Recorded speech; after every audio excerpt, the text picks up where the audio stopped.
किसी बड़ी महामारी के बीच जाने के बाद उससे जुड़े कुछ दृश्य और घटनाएं लोक चेतना में नई स्थायी निवास बना लेते हैं। कोरोना की दो लहरों के दौरान हुई मीडिया कवरेज में प्रवासी मजदूरों की घर वापसी, जलती चिताएं, ऑक्सीजन सिलेंडर भरवाने के लिए भागते लोग, स्वास्थ्य व्यवस्थाएं, लोगों के साथ पुलिसिया बर्ताव और सरकारी विज्ञापनों की तस्वीरों और खबरों ने हमारे ज़हन में स्थायी जगह बनाई।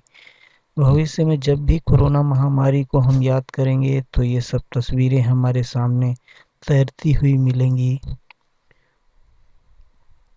कोरोना काल के में दूसरी लहर के दौरान रिपोर्टिंग करते हुए मुझे सोनीपत के कुंडली इंडस्ट्रियल एरिया में मध्य प्रदेश के रहने वाले एक बुजुर्ग मजदूर मिले।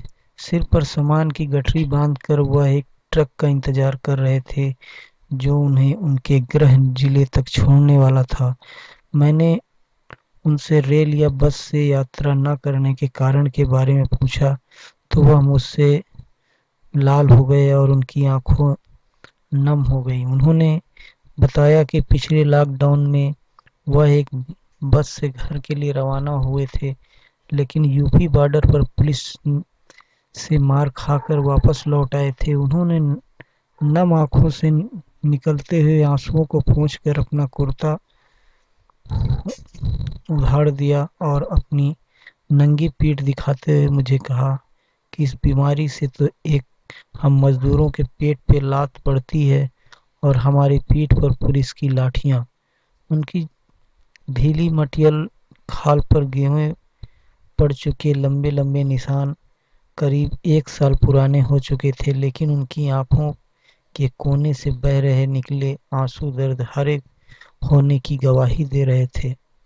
कोरोना की पहली लहर के दौरान लगाए गए लॉकडाउन में प्रवासी मजदूरों के साथ हुए पुलिसिया बर्ताव को लोग लॉ एंड ऑर्डर जैसी भारी भरकम शब्दों से बचाव करने की कोशिश करते हैं। यह सही है कि लोकतंत्र की केंद्रीय विशेषताओं में एक कानून के शासन का पालन है। यह बेशक किसी सरकारी कागज पर एक शासकीय सिद्धांत के रूप में मौजूद हो सकता है, लेकिन जमीन पर वास्तविकता पूरी तरह से अलग हो सकती है। महामारी की पहली लहर के दौरान पुलिस के कामकाज की कुछ ऐसी ही तस्वीरें देखी गई। कोविड-19 महामारी में पुलिस व्यवस्था पर कॉमन कॉज द्वारा किए गए एक अध्ययन में 3 पुलिसकर्मियों में से केवल एक ने लॉकडाउन के दौरान कानून और व्यवस्था बनाए रखने और अपराधों की जांच करते हुए कानूनी प्रक्रियाओं का पूरी तरह से पालन करने में सक्षम होने की सूचना दी है। इस अध्ययन में लगभग 49% पुलिसकर्मियों ने घर वापस जाने के वाले प्रवासी कामगारों के खिलाफ अक्सर बल प्रयोग करने की बात स्वीकारी है। इसके अलावा लगभग 33% ने यह भी स्वीकारा कि घर वापस जाने की कोशिश कर रहे प्रवासियों को रोकने के लिए उन्होंने बल प्रयोग किया। लॉकडाउन के दौरान यहां तक कि सख्त लॉकडाउन नियमों के मामूली उल्लंघन के मामलों में भी पुलिस द्वारा बल प्रयोग और पुलिस की बर्बरता आम तौर पर रिपोर्ट की गई। इससे पुलिस और लोगों के बीच टकराव की स्थिति निर्मित की गई जगह पैदा हुई। पुलिसिया बर्ताव के कारण ही आम लोगों में पुलिस के भय का स्तर काफी बढ़ गया था। लगभग 3 आम लोगों में से एक ने लॉकडाउन के दौरान नागरिकों और पुलिस के बीच लगातार टकराव की सूचना दी। आम लोगों ने लॉकडाउन के दौरान वर्णमाला से भा से पुलिस का भय कहना सीख लिया था। लोगों में अधिकांश ने लॉकडाउन के दौरान पुलिस से डरने की सूचना दी। 5 में से लगभग 3 ने पुलिस द्वारा जुर्माना लगाए जाने और 55% लोगों ने पुलिस द्वारा पीटे जाने की सूचना दी। महामारी की पहली लहर के दौरान प्रवासी श्रमिक यकीनन सबसे बुरी तरह प्रभावित थे और उन्हें आर्थिक सुरक्षा, राहत योजनाओं और आवश्यक सेवाओं की कमी जैसी कई चुनौतियों से जूझने के लिए छोड़ दिया गया था। घरों और परिवारों से दूर रहने के कारण उनकी परेशानी और बढ़ गई थी। इस सर्वेक्षण के अलावा भी प्रवासियों और राहत कर्मियों के एक अलग त्वरित सर्वेक्षण के कुछ निष्कर्ष भी पुलिस की बर्बरता और प्रवासियों के साथ हुई ज्यादतियों की ओर इशारा करते हैं। कोरोना की पहली लहर के दौरान घर वापस लौट रहे प्रवासी मजदूरों पर जब उत्तर प्रदेश के बरेली में केमिकल का छिड़काव किया गया तो पुलिस बर्ताव का वर्गीय और जातीय चरित्र भी हमारे सामने आया। लॉकडाउन और इसके मद्देनजर पुलिस द्वारा की गई कार्यवाही वंचित समूहों जैसे कि गरीबों, दलितों, आदिवासियों और मुसलमानों के लिए सख्त थी। मुख्यतः तो इन समुदायों को लॉकडाउन के कारण अधिक नुकसान का सामना करना पड़ा। इन समुदायों को भोजन या राशन जैसी आवश्यक चीजों तक पहुंचने में कठिनाई हो रही थी। दूसरा, उन्हें किराएदार मकान मालिकों द्वारा निकाल दिए जाने के कारण भी बेघर होना पड़ा था। इस अवधि के दौरान पुलिस द्वारा उनके साथ किए गए भेदभाव से भी उनकी परेशानी और भी बढ़ गई थी। लॉकडाउन के दौरान अमीरों की तुलना में सबसे अधिक गरीब और निम्न वर्ग के दोगुने से अधिक को बुनियादी जरूरतों को पूरा करने में काफी दिक्कतों का सामना करना पड़ा। कोविड-19 महामारी में पुलिस व्यवस्था नामक अध्ययन के अनुसार लॉकडाउन में अमीरों की तुलना में गरीब वर्ग के लोगों को मकान मालिकों द्वारा जबरन बेदखल किए जाने की संभावना 3 गुना अधिक थी। दलितों, मुसलमानों और अन्य अल्पसंख्यकों को लॉकडाउन के दौरान जबरन बाहर निकाले जाने की भी सबसे अधिक संभावना थी। लॉकडाउन के दौरान पुलिस की धारणाओं में से भी स्पष्ट वर्ग विभाजन था। गरीब और निम्न वर्ग के लोग लॉकडाउन के दौरान पुलिस से अधिक भयभीत थे। अमूमन वे अधिक तो पुलिस द्वारा की जाने वाली शारीरिक हिंसा से डर रहे थे। वे इस दौरान पुलिस द्वारा दिए जाने वाले निर्देशों को धमकी के रूप में देख रहे थे। सहायता कर्मियों में से एक अलग त्वरित अध्ययन के अनुसार 1/3 से अधिक सहायता कर्मियों का मानना है कि पुलिस ने लॉकडाउन के दौरान बेघर लोगों, झुग्गीवासियों और प्रवासी श्रमिकों के साथ बहुत ही बुरा व्यवहार किया।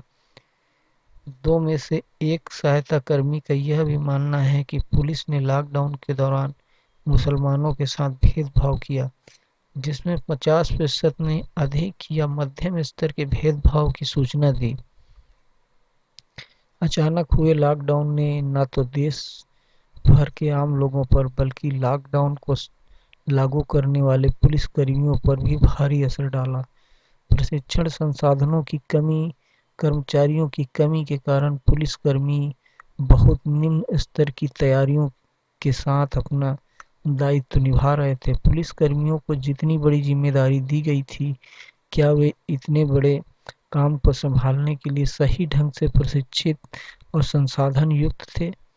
पुलिस अध्ययन से यह पता चलता है कि 2-3 टियर शहरों की तुलना में 1 टियर शहरों में से पुलिस कर्मियों को लॉकडाउन के दौरान बेहतर सुविधाएं प्रदान की गई।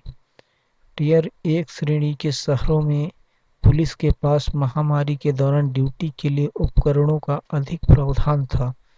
बेहतर स्वच्छता की स्थिति, अधिक बीमा कवर, विशेष आवास जैसी सुरक्षा व्यवस्था, विशेष प्रशिक्षण प्राप्त करने वाले कर्मियों का उच्च अनुपात और लॉकडाउन के दौरान अधिक विभागीय रूप में व्यवस्थित स्वास्थ्य जांच।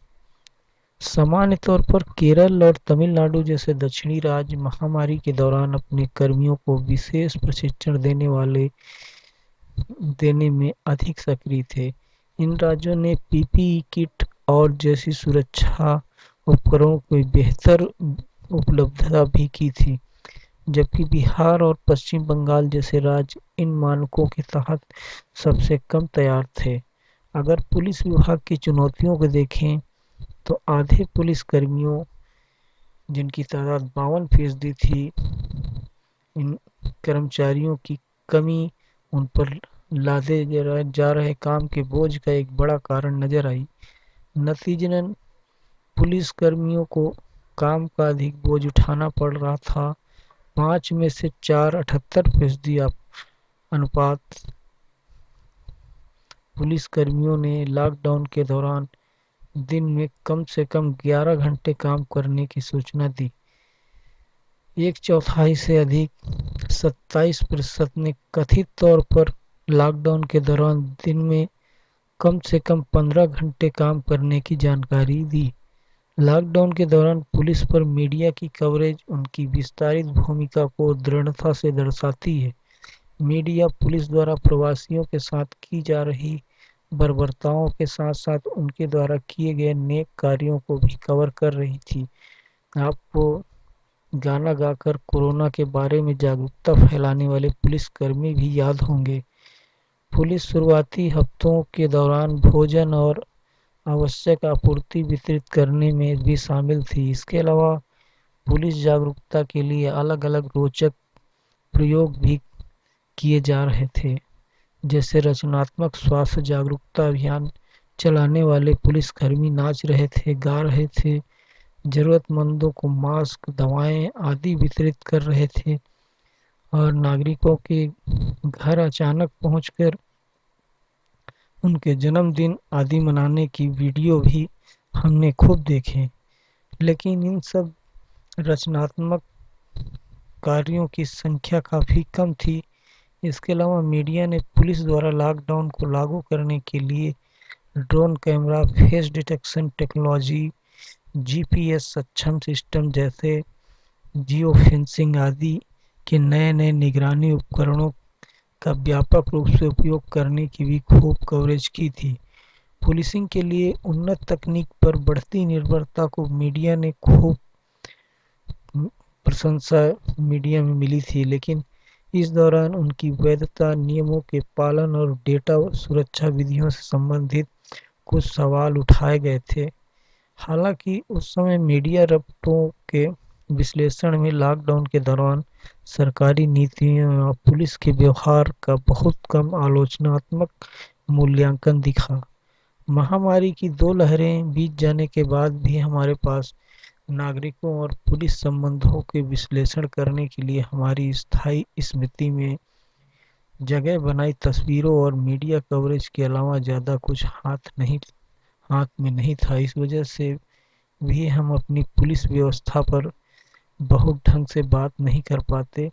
मेरा मानना है कि पुलिसिंग पर ठीक से ना बात करने की भी हमारी पुलिस को गरीब, वंचित और हाशिए पर रहे समुदायों को की तरह जानवरों की तरह हाँकने का आत्मविश्वास मिल जाता है।